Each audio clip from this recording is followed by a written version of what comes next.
Hi hello welcome to Avi cinematic world YouTube channel.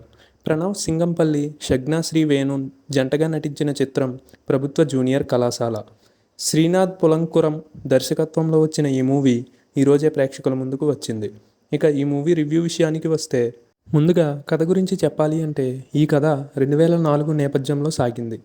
రాయలసీమలోని Punganur అనే గ్రామంలో ఉండే వాసు అనే కుర్రాడి చుట్టూ ఈ కథ సాగింది. వాసు ఇంటర్మీడియట్ ఫస్ట్ ఇయర్ చదువుతూ ఉంటాడు. అదే కాలేజీలో సిఈసి చదువుతున్న కుమారితో వాసు ప్రేమలో పడతాడు. ఆమె కూడా అతన్ని ప్రేమిస్తుంది. ఆ తర్వాత జరిగిన కొన్ని నాటకీయ పరిణామాల క్రమంలో వాసు కుమారి మధ్య గొడవ జరుగుతుంది. కుమారి గురించి వాసుకి కొన్ని విషయాలు తెలుస్తాయి. ఇంతకీ ఏమిటి ఆ విషయాలు? అసలు కుమారి ప్రేమ నిజమా, అబద్ధమా? వాసు ఎందుకు చనిపోవాలనుకున్నాడు? చివరకు వాసు కథ ఎలాంటి మలుపులు తిరిగింది అనేదే మిగిలిన కథ. ఇక ప్లస్ పాయింట్స్ విషయానికి వస్తే, లవ్ ఎలిమెంట్స్తో పాటు కొన్ని చోట్ల బరువైన భావోద్వేగాలతో సాగిన ఈ ప్రభుత్వ జూనియర్ కళాశాల మూవీలో బరువైన ప్రేమ కథ ఉంది. ఎమోషనల్గా సాగే క్లైమాక్స్ కూడా చాలా బాగుంది. ఇక ఈ సినిమాలో ప్రధాన పాత్ర అయిన వాసు పాత్ర, ఆ పాత్రకి సంబంధించిన లవ్ ట్రాక్ కూడా చాలా బాగుంది.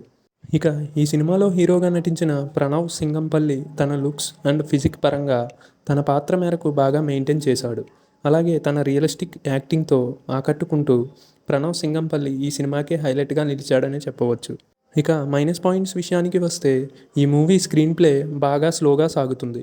అలాగే సినిమాలో కాన్ఫ్లిక్ట్ కూడా ఆకట్టుకునే విధంగా లేకపోవడం, ఇక మెయిన్ క్యారెక్టర్స్ సరిగ్గా కనెక్ట్ కాకపోవడం, దీనికి తోడు హీరో క్యారెక్టర్ తాలూకు జర్నీ గ్రాఫ్ కూడా బాగా లేకపోవడం వంటి అంశాలు ఈ సినిమాకి పెద్ద మైనస్ అని చెప్పవచ్చు. ఇక కంటెంట్లో ఫ్రెష్నెస్తో పాటు ఇంట్రెస్టింగ్ ఎలిమెంట్స్ కూడా ఉండాలి. అయితే ఈ సినిమాలో ఆ ఇంట్రెస్టింగ్ మిస్ అయిందని చెప్పవచ్చు.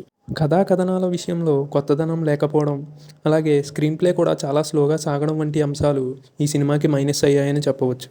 దీనికి తోడు అనవసరమైన సీన్స్తో కథను డైవర్ట్ చేశారు.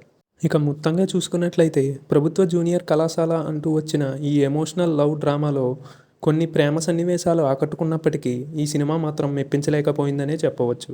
ఇక ఈ మూవీకి నేను ఇస్తున్న రేటింగ్ 1.5 అవుట్ ఆఫ్ 5.